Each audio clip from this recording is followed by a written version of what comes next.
السلام عليكم ورحمة الله.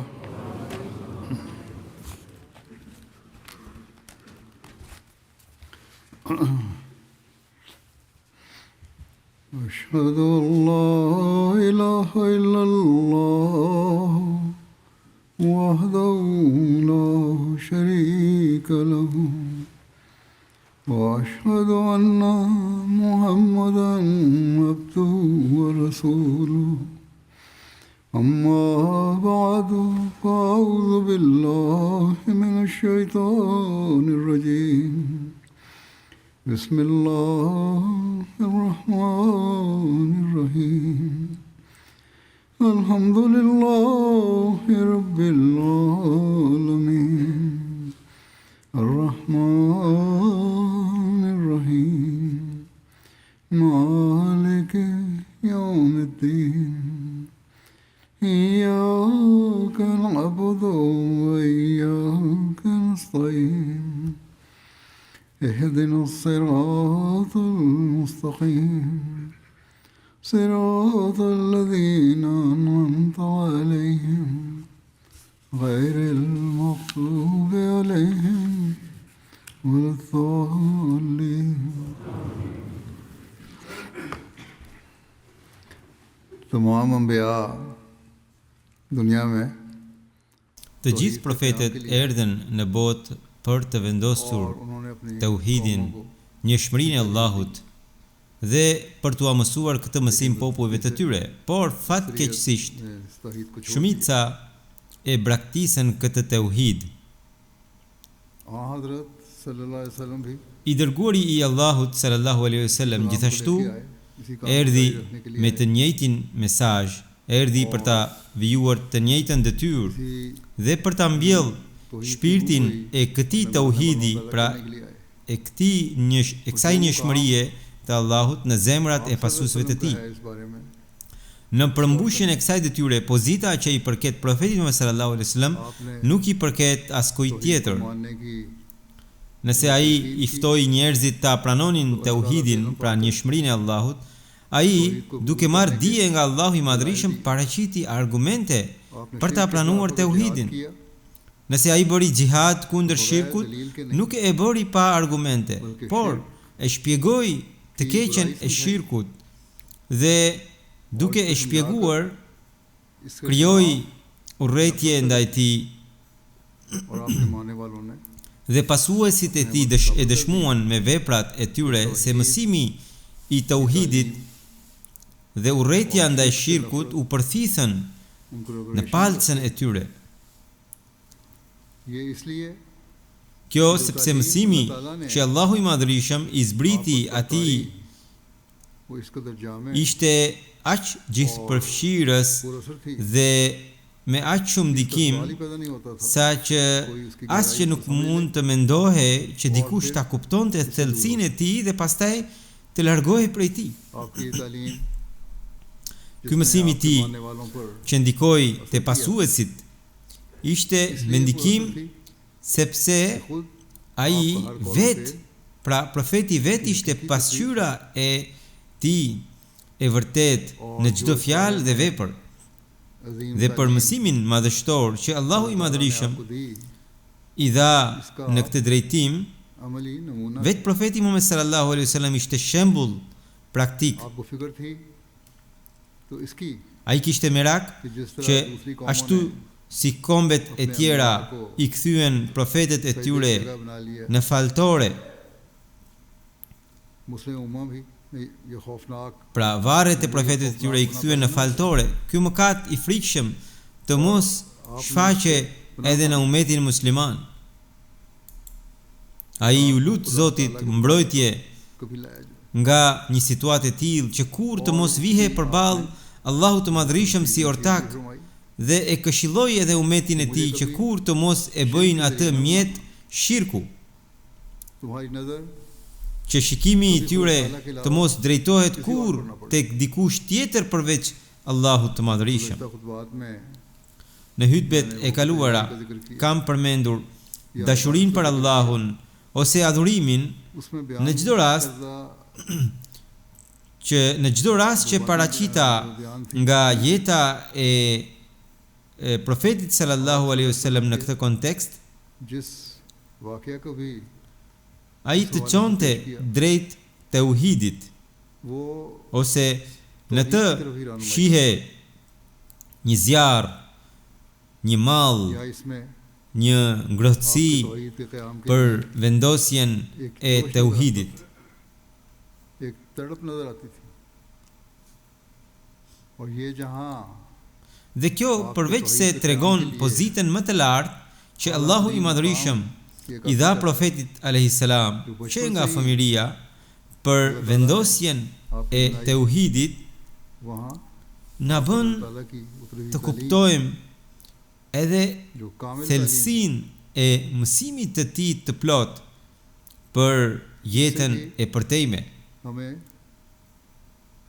इसकी गहराई का इल्म होता है कुरान करीम में Në Kuranin e Shenjtë, vazhdimisht dhe nga këndvështrimet e ndryshme na jepet mësimi i tauhidit, जैसा कि अल्लाह ताला siç thot Allahu i Madhërisëm në surën Al-Anbiya, वमा अरसलना मिन क़ब्लिका मिन रसूलिन وَمَا أَرْسَلْنَا مِنْ قَبْلِكَ مِنْ رَسُولٍ إِلَّا نُوحِي إِلَيْهِ أَنَّهُ لَا إِلَهَ إِلَّا أَنَا فَاعْبُدُونِ. और हमने तो इससे पहले कोई रसूल नहीं भेजा Përkthimi është: përpara teje nuk dërguam asnjë të dërguar përveç se i shpallëm यकीनन मेरे që nuk ka të adhurueshëm tjetër përveç meje, andaj mua më adhuroni. और फिर Pastaj कि जो mënyrat e adhurimit që Zoti ja mësoi atij dhe mënyra se si ai e përmbushi të drejtën e pozitës së tauhidit në adhurim, किसी दूसरे मजहब में në asnjë fe tjetër nuk shihet as edhe një pjesë e vogël e saj. फिर अल्लाह ताला फरमाता है कुरान करीम में Diku tjetër Allahu i Madhërisëm thot në Kuranin e Shenjtë: अबुदल्लाह Qul inni umirtu an a'budu Allaha mukhlishan lahu ad-din. कि मुझे Thuaj, दिया गया है unë jam urdhëruar të adhuroj Allahun duke ja përkushtuar fen vetëm atij. बस जब एक हकीकी मुसलमान Kur një musliman i vërtet e lexon këtë, ai gjithashtu shpall se do ta adhurojë Allahun e Madhërisëm की इबादत करे me sinqeritet të plot dhe do të përpiqet जो खालिस के për vendosjen e tauhidit të pastër, और उसमें पर चलना duke ecur në atë model që e vendosi i dërguari i Allahut sallallahu alaihi wasallam me këtë shpallje, për të cilën u dha urdhër në Kuranin e Shenjtë. खालिस तौहीद Nëse ne, duke vendosur tauhidin e pastër, बातों के मयार कायम e करें ngrejmë standardin e adhurimeve tona, बनाने वाली बन सकते हैं atëherë mund të sjellim një revolucion të madh. और हकीकी मुवाहिद भी Për ndryshe do të jenë vetëm fjalë. Vetëm kur ngrejmë standardin e ibadetit ton do të quhemi vërtet adhurues të një Zoti të vetëm. Diku tjetër Allahu i Madhërisëm thot: "Wa'budullaha wa la tushriku bihi shay'a." Adhurojini Allahun dhe mos shoqëroni asgjë me të në adhurim. Dhe në një vend tjetër thot: "Wa ilahukum ilahun wahid, la ilaha illa hu, huwa ar-Rahmanur Rahim." I adhurueshmi juaj është i adhurueshmi i vetëm. Nuk ka të adhurueshëm tjetër përveç atij të gjithë mëshirshmit, mëshirbërësit.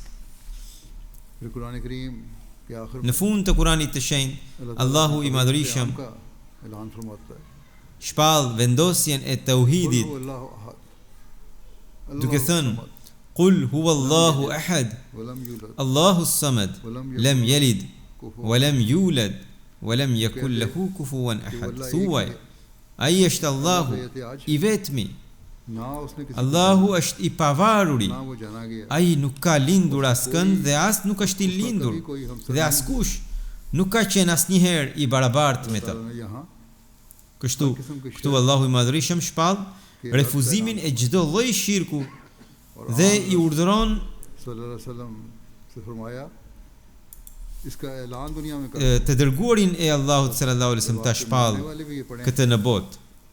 तो हमारा भी फर्ज है Prandaj, इस खालिस तौहीद का ऐलान करें kur ne si pasuesit e tij e lexojmë këtë, kemi për detyrë ta shpallim këtë tauhid të pastër që është shpallur në këtë sure dhe në shumë vende të tjera, dhe me fjalë e me vepra बताएं ti tregojmë botës se vetëm Allahu i Madhërisëm është një dhe i pavarur nga çdo gjë, ndërsa çdo gjë ka nevojë për të.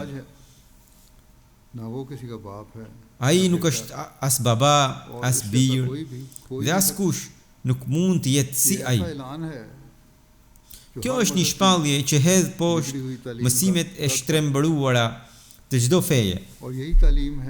Dhe është pikërisht ky mësim që duke u shpallur e afron njeriu me Allahun e Madhërisëm.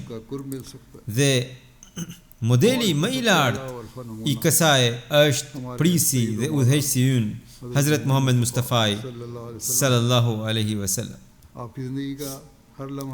Çdo çast i jetës së tij kaloi për vendosjen e tauhidit, madje siç e përmenda që nga fëmijëria Allahu i Madhërisëm e kishte edukuar për tauhidin e pastër.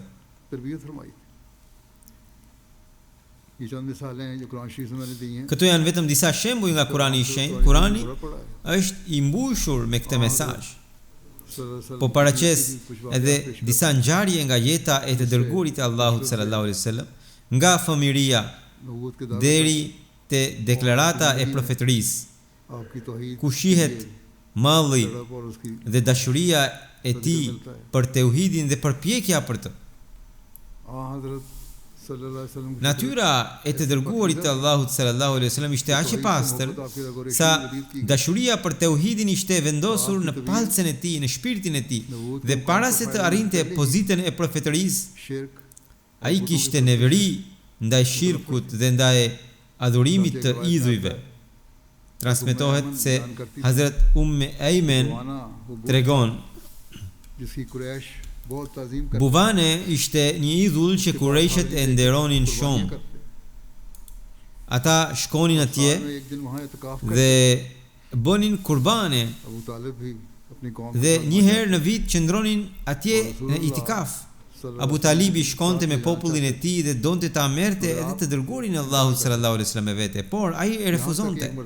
Derisa njëherë hallat e tij dhe Abu Talibi ju zemruan dhe i thanë: "O Muhammed, çfarë dëshiron? A nuk do të marrësh pjesë në festën e popullit tënd për të na shtuar numrin e pjesëmarrësve?" Sidoqoftë, njëherë me këmbënguljen e hallave ai shkoi, por u kthye i friksuar dhe tha se kishte parë një pamje të çuditshme atje. Hallat thanë: "Një njeri kaq i mirë nuk mund të ndikohet nga djalli, çfarë pe?" e pyetën. Profeti sallallahu alaihi wasallam tha: "Sa herë që përpiqesha ti afrohesha idhullit, një person i veshur me të bardha më thërriste: 'O Muhammed, qëndro prapa dhe mos e prek këtë idhull.' Pas kësaj, i dërguari Allahu sallallahu alaihi wasallam nuk mori më pjesë në asnjë festë të idhujtarëve dhe Allahu i Madhërisëm e ruajti gjithmonë nga këto rite idhujtare.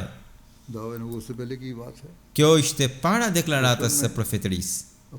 Në fëmijëri, gjatë udhëtimit për në Sham me xhexhain e tij Abu Talib, kur u takua me murgun e krishter Bahira, me një rast, në përgjigje të një pyetje të tij, i dërguari Allahut sallallahu alaihi wasallam tha: "Mos më pyet për Latin dhe Uzan." Lati dhe Uza ishin idhujt. Tha: "Betohem në Allah, nuk ka gjë që e urrej më shumë se ato." Kur profeti sallallahu alaihi wasallam mori mallin tregtar të Hazrat Hatijes dhe shkoi në vendin e Shamit, ai e shiti atë mall dhe në këmbim bleu mall tjetër. E gjatë kësaj kohe, mes tij dhe një njeriu tjetër lindi një mosmarrveshje në një çështje. Ai njeri tha: "Betoju në Lat dhe Uzza, atëherë do ta pranoj fjalën tënde." Pra i tha: "Bëje këtë betim, jep dëshmi." Atëherë profeti sallallahu alaihi wasallam tha: "Unë kur nuk jam betuar në këta idhuj, madje edhe kur kaloj pranë tyre e kthej fytyrën. Apo thua të betohem në ta? Nuk është e mundur," tha profeti. Për të arritur këtë tauhid, ai shkonte edhe në shpellën Hira.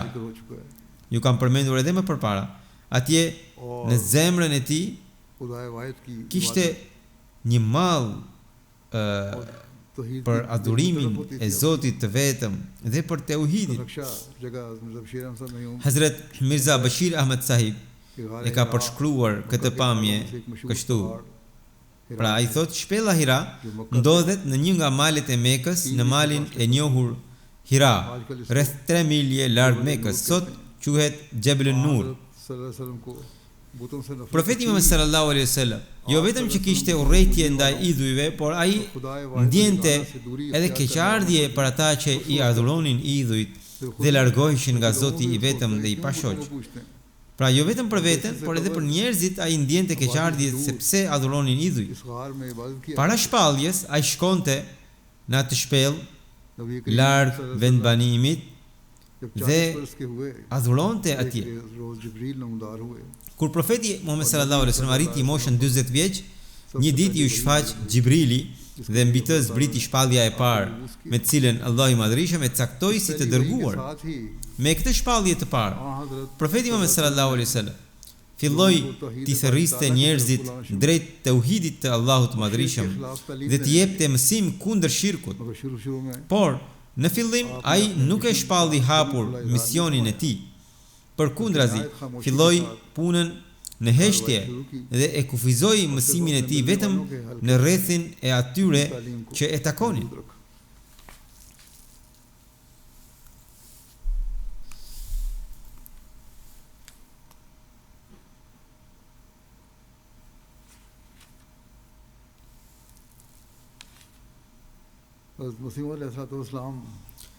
Hazrat Mesihu i premtuar alayhis salam thot: Profeti ynë sallallahu alaihi wasallam për shfaqjen e së vërtetës ishte një reformator i madh që e riktheu në botë të vërtetën e humbull.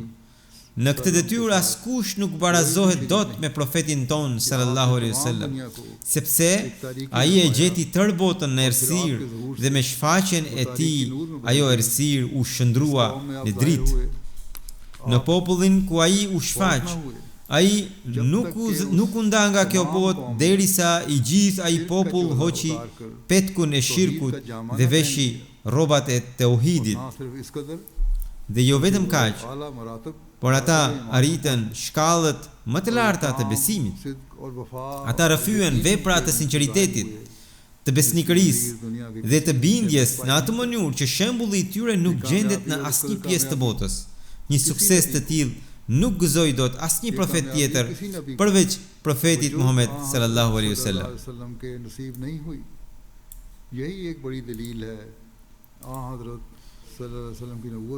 Kjo është një provë e madhe e profetërisë së tij, se ai u dërgua në një kohë kur epoka ishte zhytur në errësirë të thellë dhe natyrshëm kërkonte një reformator madhështor. Dhe ai u largua nga kjo botë. Pra, profeti u largua nga kjo botë në një kohë kur qindra mira njerëz kishin braktisur shirkun dhe adhurimin e idhujve dhe kishin përqafuar tauhidin, pra njëshmërinë e Allahut dhe rrugën e drejtë. Padyshim, kjo reformë e plot ishte veçantia e tij, sepse ai gjeti një popull me natyrë të egër dhe me cilësi shtazore dhe e pajisi me sjellje njerëzore, ose me fjalë të tjera, shtazët i bëri njerëz, më pas njerëzit i bëri njerëz të arsimuar, më pas njerëzit e arsimuar i bëri njerëz të Zotit, duke fryrë të ta spiritualizmin e vërtet dhe duke krijuar të ta lidhjen me Zotin e vërtet. Ata u therën në rrugën e Allahut si dele dhe u shtypen nën këmbë si milingona, por nuk e lëshuan besimin nga dora. Përkundrazi, në çdo fatkeqësi marshuan vetëm përpara.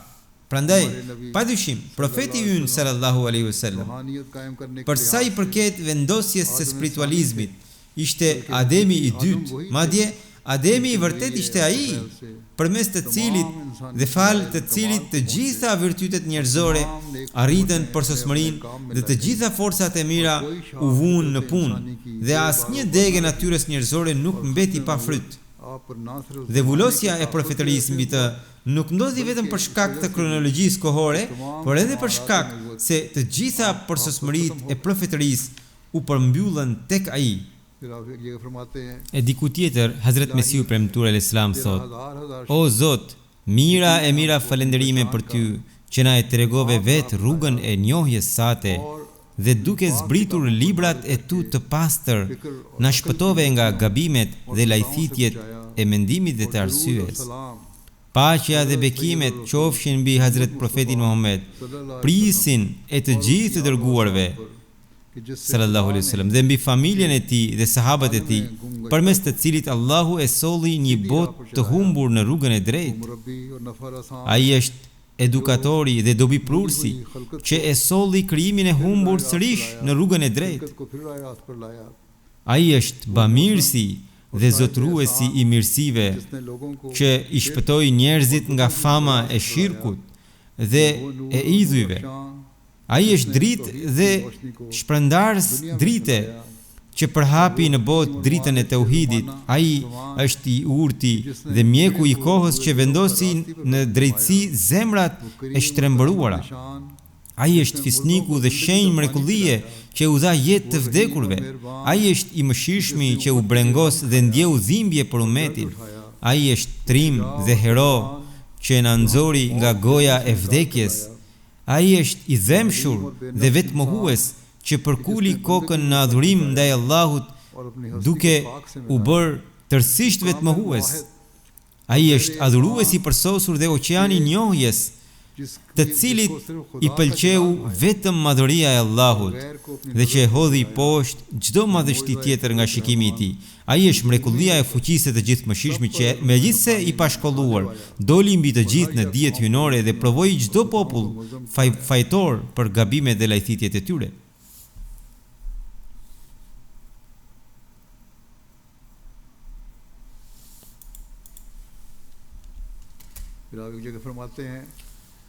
Ai thot në një vend tjetër, sot në faqen e botës, ajo gjë që quhet tauhid, njëshmëria e Allahut pra, nuk gjendet në asnjë grup tjetër përveç umetit të profetit Muhammed sallallahu alaihi wasallam dhe përveç Kuranit të shenjtë.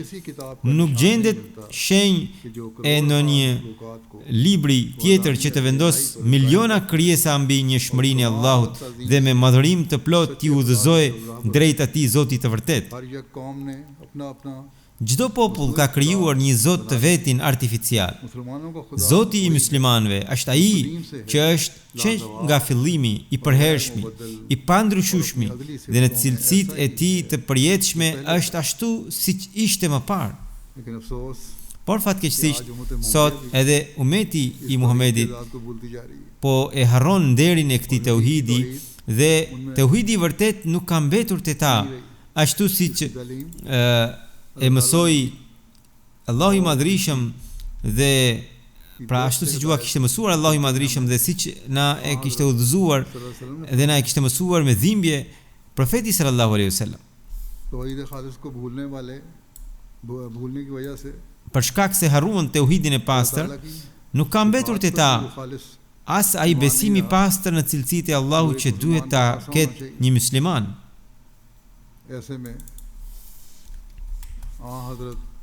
Në një gjendje të tillë, detyra e atyre që pranojnë shërbëtorin e sinqert të profetit Muhammed sallallahu alaihi wasallam, pra Mesihun e premtuar, është që ta kuptojmë realitetin e tauhidit dhe për këtë të sjellim ndryshime të veçanta brenda vetes. Ky është muaji i veçantë i adhurimit, Ramazani. Ne të duhet të bëjmë përpjekje të veçantë për këtë dhe gjithashtu të lutemi për këtë. Ashtu si profeti i nderuar sallallahu alaihi wasallam gjatë gjithë jetës së tij u përpoq për vendosjen e tauhidit. Nëse ne pretendojmë se e duam atë, atëherë duhet të bëjmë përpjekje të veçanta për këtë.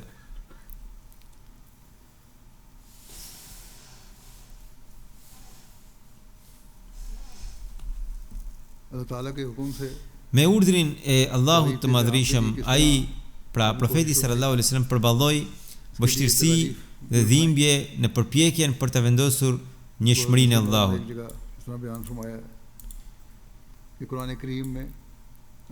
Duke shpjeguar këtë, Hazrat Muslim Maudi, pra Hazrat Kalifi i dytë i xhamatit, thot në një vend, në Kur'anin e shenjtë, Allahu i Madhreshëm i tha profetit: "Wa anzir ashiratakal aqrabin." Domethënë, paralajmëro të afërmit nga fisi yt. Pra, ky ajet, si të thuash, i thoshte profetit: "O Muhammed, i dërguari i Allahut, paralajmëro njerëzit e çdo cep të botës, por së pari paralajmëro të afërmit të tu, sepse e drejta që ua ke atyre është e dy fisht. Një e drejtë është se si pjesa tjetër e botës edhe këta po shkojnë drejt shkatërimit, dhe e dyta është se këta janë të afërmit të tu dhe të parët e tyre dikur të trajtuan me mirësi." Ekziston një proverb i njohur në anglisht: "Charity begins at home", do të thënë bamirësia fillon në shtëpi. Po ashtu, procesi i këshillimit dhe i paralajmërimit duhet të fillojë gjithmonë nga shtëpia. Prandaj, profeti Muhammed sallallahu alaihi wasallam e përmbushi këtë urdhër. Dhe pra në atë mënyrë që sipas zakonit të Mekës, ai u ngjit mbi malin Safa, pra mbi kodrën Safa, dhe filloi të therriste me emër fiset e ndryshme. Spari thiri fisin Ghalib dhe ata dolën nga xhamia e shenjtë dhe u mblodhen në rreth të kodrës Safa. Në atë moment Abu Lehebi i tha profetit sallallahu alaihi wasallam: "Fisi Ghalib ka ardhur, thuaj atë që ke për të thënë." Profeti sallallahu alaihi wasallam nuk i kushtoi vëmendje fjalës së tij dhe thirri fisin Luai. Kur ata erdhën, Abu Lehebi përsëri tha: "Tani që erdhi fisi Luai, ka ardhur, na thuaj çfarë dëshiron të thuash." Edhe këtë herë profeti sallallahu alaihi wasallam nuk e konsideroi të denjë për t'i kushtuar vëmendje dhe thiri fisin Murra, të cilët gjithashtu erdhën.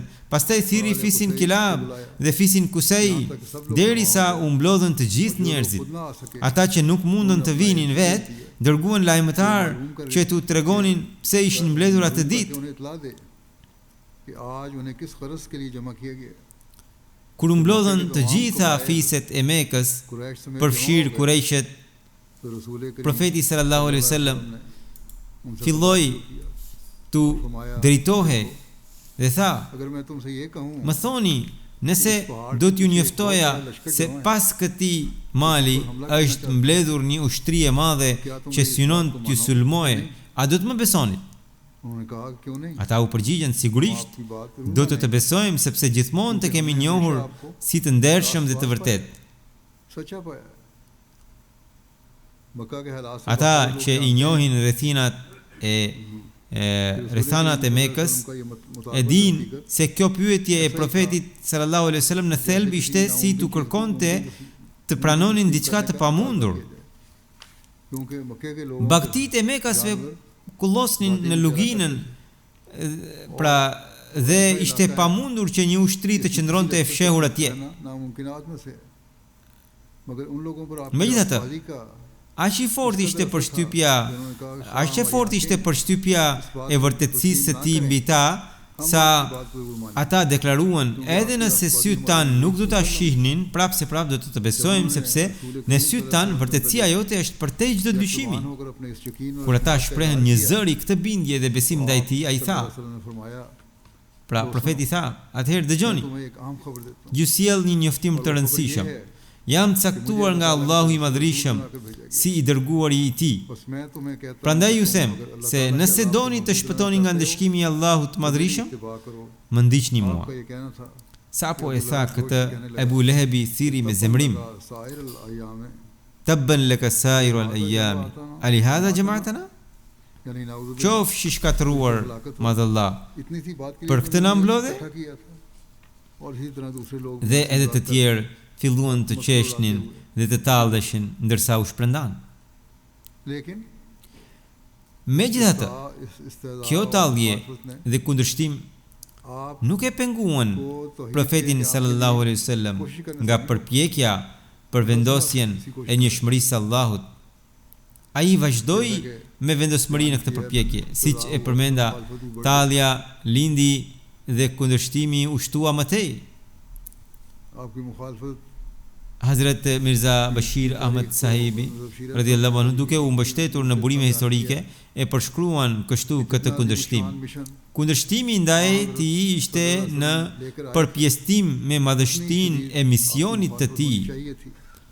Me që profeti i shenjtë sallallahu alaihi wasallam u ngrit në një epokë kur errësira ishte veçanërisht e thellë dhe ishte e pashmangshme që me shfaqjen e dritës ushtritë e errësirës të kundërshtonin me gjithë forcën, kështu ndodhi. Krahasuar me të gjithë profetët e mëparshëm, profeti sallallahu alaihi wasallam u përball me kundërshtimin më të madh. Shkaqet kryesore të këtij kundërshtimi, siç duken, janë këto. Së pari, populli Kurejshve ishte idhujtar në shkallën më të lartë. Nderimi dhe dashuria për idhujt ishin ngulitur aq thellë në zemrat e tyre saqë të dëgjonin qoftë edhe një fjalë kundër tyre ishte padurueshme për ta. Këta keqbërës kishin vendosur qindra idhuj në Qabe, e cila ishte ndërtuar vetëm për adhurimin e Allahut të lartësuar. Ata ju drejtoheshin këtyre idhujve për çdo nevojë. Kur erdhi Islami, themeli i tij kryesor ishte njohshmëria e Allahut, pra tauhidi. Urdhri i tij i qartë ishte të mos përkulesh para asnjë njeriu, pemë, guri apo ylli e të tjera, por tha wasjudu lillahi alladhi khalaqahunna. Bëjni sejdë Allahut që i krijoi ato.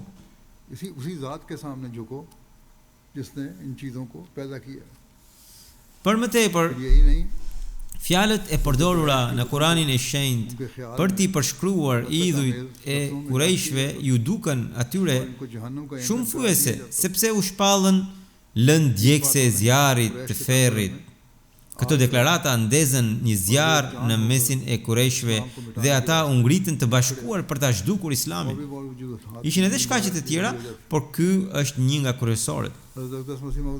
Hazrat Mesihu i premtuar alayhis salam thotë: kur një profet ose i dërguar emërohet nga Allahu dhe bashkësia e tij duket për njerëzit si një grup me premtime, i vërtet, i guximshëm dhe përparimtar, atëherë në mënyrë të pashmangshme lind një lloj pakënaqësie dhe zilie në zemrat e popujve dhe sekteve ekzistuese ndaj atij profeti. Sidomos dietarët fetar dhe kujdestarët e vendeve të shenjta të çdo feje shfaqin armiqësi të theksuar, sepse ardhja e atij njeriu të Allahut prek të ardhurat dhe prestigjin e tyre. Nxënësit dhe dishepujt e tyre fillojnë të rrëshqasin nga duart, sepse tek ai i caktuari nga Allahu gjejnë të gjitha cilësitë e besimit, të moralit dhe të dijes. Ata dishepuj që kanë natyrë të drejtë dhe fatlum largohen prej tyre dhe drejtohen tek njeriu i Allahut, te robi i Allahut. Njerëzit larpamës fillojnë ta kuptojnë se nderi që u ishte dhënë më parë atyre dietarëve për shkak të dijes, devotshmërisë dhe drejtësisë së supozuar, nuk është më i merituar. Dhe titujt e tyre si ylli i popullit, dielli i popullit, mësuesi i mësuesve e të tjera të ngjashëm nuk janë më të përshtatshëm për ta. Për këtë arsye, njerëzit me mend largojnë prej tyre sepse nuk duan ta humbin besimin e tyre. Pra kështu veprojnë njerëzit shpirtpastër. Si pasojë e këtyre humbjeve, klasa e dietarëve e udhëheqësve ka ushqyer gjithmonë zili ndaj profetëve dhe të dërguarve, sepse në kohën e shfaqjes së profetëve dhe të caktuarve të Allahut, këta njerëz zbulohen plotësisht. Del sheshit që ata janë të mangët dhe kanë vetëm një pjesë të vogël drite. Armiqësia e tyre ndaj profetëve të Allahut dhe njerëzve të drejtë lind thjesht nga egoja, nga mendimasia. Të sunduar plotësisht nga mendimasia, ata hartojnë plane për të shkaktuar dëm. Madje ndonjëherë ndjejnë në zemrat e tyre se duke e torturuar padrejtësisht një shërbëtor të pastër të Allahut, kanë rënë nën zemrimin hynor. Veprat e tyre si rezultat i kundërshtimit të vazhdueshëm zbulojnë gjendjen fajtore të zemrave të tyre. Megjithatë, motori i fuqishëm i zilis i tërheq drejt humnerës së armiqësisë. Këto ishin pikërisht shkaqet që në kohën e profetit sallallahu alaihi wasallam u aprivuan dietarëve midis idhujtarëve, hebrejve dhe të krishterëve, jo vetëm pranimin e së vërtetës, por edhe i shtyn në armiqësi të ashpër. Ata u vunë në detyrë ta zhduknin islamin nga faqja e dheut, me çdo kusht. Dhe me që në ditët e para të islamit muslimanët ishin të pakt kundërshtarët e tyre, nga ajo mendimasi që zakonisht zë vend në zemrat e tyre që e konsiderojnë veten superior në pasuri, në numër, në nder dhe në pozitë, i trajtuan muslimanët e saj kohe me armiqësi ekstreme. दूसरे फिरके से बढ़तर ख्याल करते हैं उस वक्त के मुसलमानों यानी सहाबा से सख्त दुश्मनी का बर्ताव किया और वो नहीं चाहते थे. Ata nuk donin që kjo bimë qiellore të zinte rrojnë në tokë, përkundrazi bën çdo përpjekje për t'i shkatruar muslimanët e parë, pra sahabët. Nuk lan asnjë mundësi pa e shfrytzuar për të shkaktuar dëm dhe kishin frikë se mos kjo fe zinte rrojnë të forta dhe përparimi i saj bëhe rënimi i fesë dhe kombit të tyre. Për shkak të kësaj frike të thellë, ata kryen akte mizorie dhe vran brutalisht shumë muslimanë. Sjellja e tyre nuk ndryshoi as për 13 vite të gjata. Shumë nga besimtarët e Allahut, nderi i njerëzimit, u coptuan mizorisht me shpatat e këtyre barbarëve. Jetim dhe gratë të dobta e të pafuqishme u therrën në rrugë dhe në përlagje.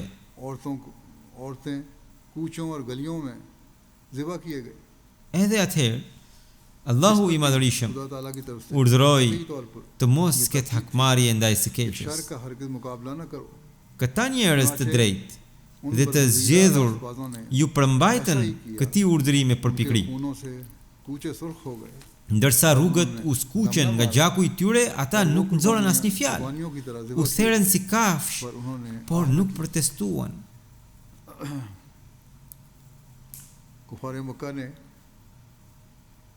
Mosbesimtarët e Mekës u përpoqën ta ndalonin profetin sallallahu alaihi wasallam nga përhapja e mesazhit të tauhidit. Herë e kërcënonin dhe herë përpiqeshin ta joshnin, por përgjigjja e tij gjithmonë ishte e njëjtë. Qëllimi i jetës së tij ishte vendosja e tauhidit të Allahut në botë dhe për këtë arsye Allahu i Madhërisëm e kishte dërguar atë. Në këtë drejtim, Hazret Muslim Audi, pra Hazret Kalifi i dytë i xhamatit, ka shkruar në një vend, kundërshtimi e gërcohej, ndërkohë i dërguari i Allahut sallallahu alaihi wasallam dhe sahabët e tij bindshëm u jepnin mesazhin e Islamit banorëve të Mekës, duke thënë, krijuesi i kësaj bote është Zoti i vetëm, dhe se nuk mund të adhurohet me të denjë ndonjë tjetër përveç atij. Edhe profetët e kaluar që të gjithë e deklaruan njëshmërinë e tij dhe i thirrën bashkëkombësit e tyre drejt këtij mësimi. Adhuroni Zotin të vetëm dhe braktisni idhujt që janë vetëm gur, krejtësisht të padobishëm e të pafuqishëm. O banorët e Mekës, a nuk shihni që ata që nuk kanë fuqi as për të larguar mizat, të cilat mblidhen rreth ushqimeve që ju ua kushtoni atyre, po t'i sulmojë dikush, ata nuk mund ta mbrojnë as veten e tyre. Po t'i pyes dikush, ata nuk mund t'i përgjigjen. Po t'i kërkojnë ndokush ndihmë, nuk e ndihmojnë dot. Kurse Zoti i vetëm ja plotëson nevojat atij që i kërkon, i përgjigjet thirrjes së lutësit, e ndihmon atë që i përgjërohet, i mund armiqtë e tij, i lartëson adhuruesit e tij. Ai lëshon një dritë që ndriçon zemrat e adhuruesve të tij. Atëherë, pse prishni jetën tuaj duke u përkulur para idhujve të pa jetë, duke e lënë pas Zotin që ka këto veti? A nuk vëreni se jo vetëm që mendimet I keni të papastra, por edhe zemrat I keni të errta, për shkak se keni hequr dorë nga adhurimi I Zotit të vetëm. Jeni zhytur në bestytni nga më të ndryshmet. Nuk bëni dallim midis asaj që është e lejuar dhe asaj që nuk është e lejuar. Nuk bëni dallim as midis së mirës dhe së keqes. Qëndroni dhe nënat tuaja, dhunoni motrat dhe vajzat tuaja dhe nuk ua jepni të drejtat. Nuk silleni mirë as me bashkëshortet tuaja. Në përkëmbni njetimet dhe këqtrajtoni vejushat. Zhvatni të varfrit dhe të doptit, vallë, a dëshironi të tregoheni të mëdhenj duke rrëmbyer të drejtat e tjerëve? Nuk ngroni as pak kur gënjeni apo mashtroni, as nuk e urreni vjedhjen e as rrëmbimin. Kumari dhe alkooli janë bërë zakoni juaj. Nuk I kushtoni vëmendje kërkimit të dijes dhe shërbimit kombëtar. Deri kur do të tregoheni të pavëmendshëm ndaj Zotit të vetëm? Ejani dhe përmirësohuni. Edhe sot, ata që janë të zhytur në këto vese, janë për shkak se gjenden larg njohshmërisë së Allahut. Natyrisht, mund të ketë edhe ndonjë të mirë, por në shumë aspekte janë të zhytur në vese, arsyeja e së cilës është se ata janë larg tauhidit. Fatkeqësisht, një pjesë e muslimanëve janë në këtë gjendje sot.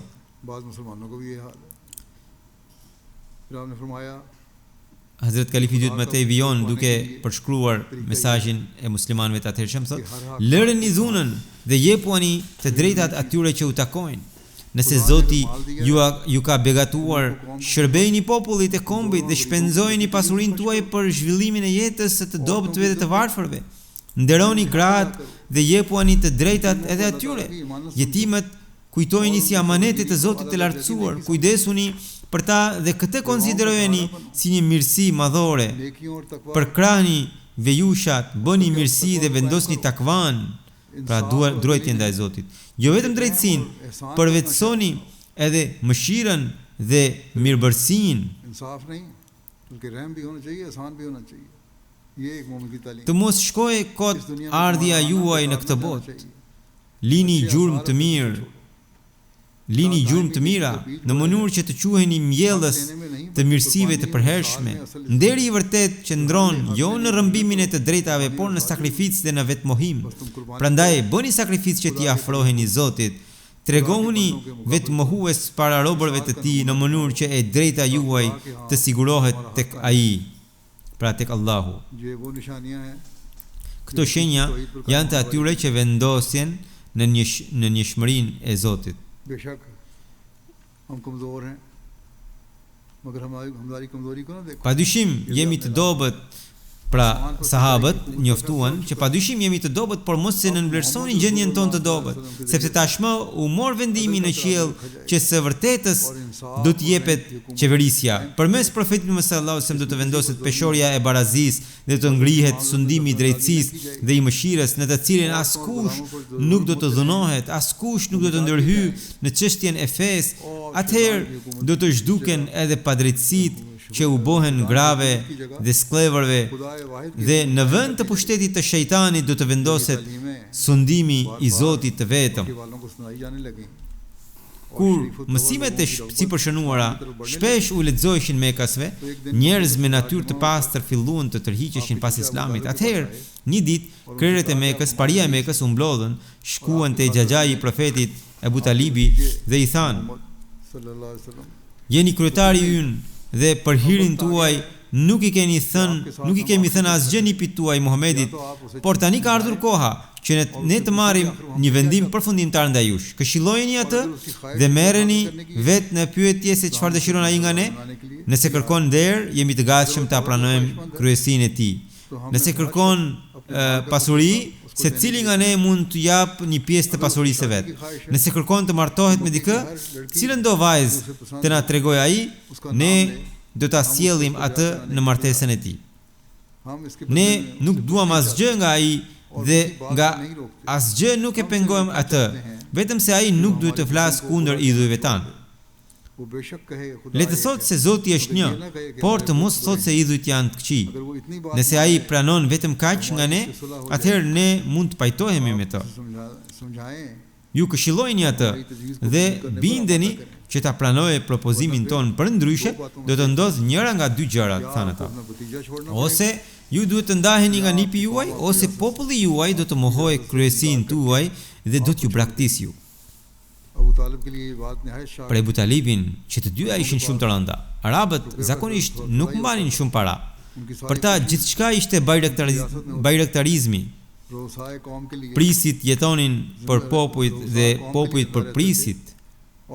Ai po përballe me një zgjedhje shumë të vështirë.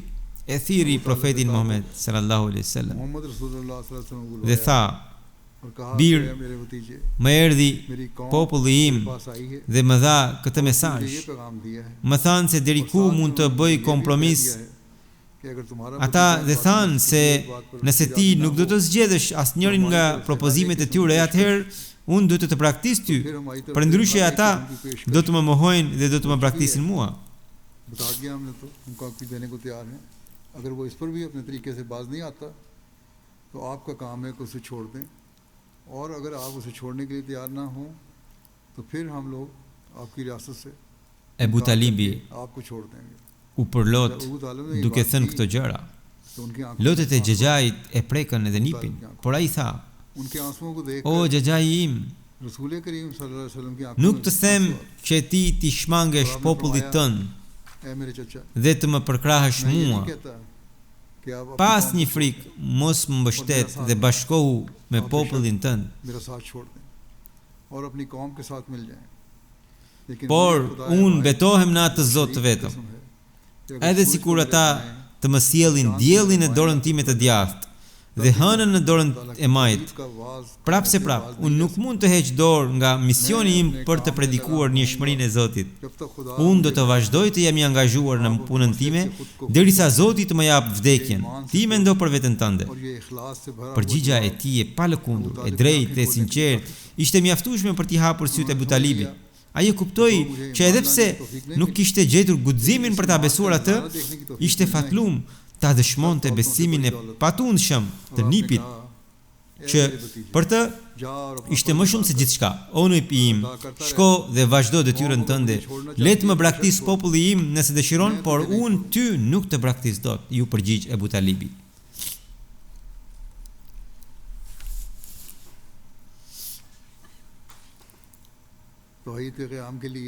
Për vendosjen e tauhidit, pra të njëshmërisë së Allahut, profeti i shenjtë sallallahu alaihi wasallam duroi çdo lloj persekutimi dhe mizorie nga mosbesimtarët e Mekës.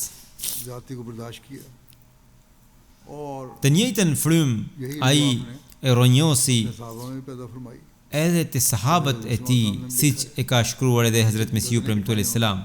Ata ju ofruan qafën shpatës dhe si rezultat duke shpallur ahad, do të thënë Allahu është një, e duruan persekutimin me qëndrueshmëri dhe i flijuan edhe jetët e tyre. Të gjitha të këqijat e mosbesimtarëve të Mekës që u përmenden më sipër, buronin nga largimi i tyre nga njëshmëria e Allahut dhe nga rënia në shirk. Edhe sot, kudo që gjenden sëmundje të tilla morale te popujt apo individët, ato lindin nga largimi prej tauhidit. Prandaj detyra jonë është ta vazhdojmë shpalljen e njëshmërisë së Allahut.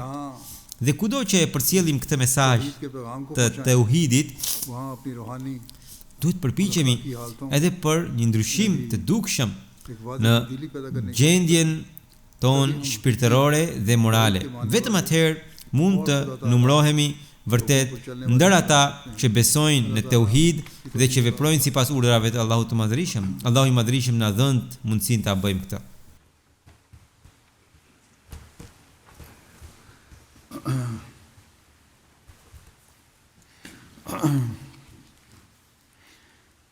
Alhamdulillah, nahmaduhu wa nasta'inuhu wa nastaghfiruhu.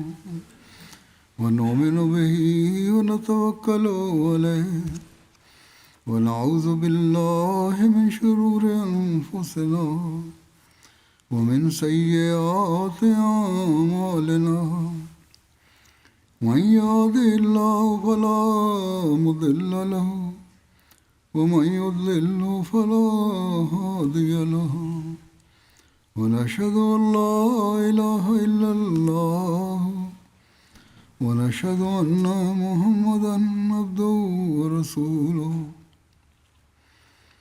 عباد الله رحمكم الله إن الله يأمر بالعدل والإحسان وإيتاء ذي القربى وينهى عن الفحشاء والمنكر والبغي يعظكم لعلكم تذكرون اذكروا الله يذكركم وادعوه يستجب لكم ولذكر الله أكبر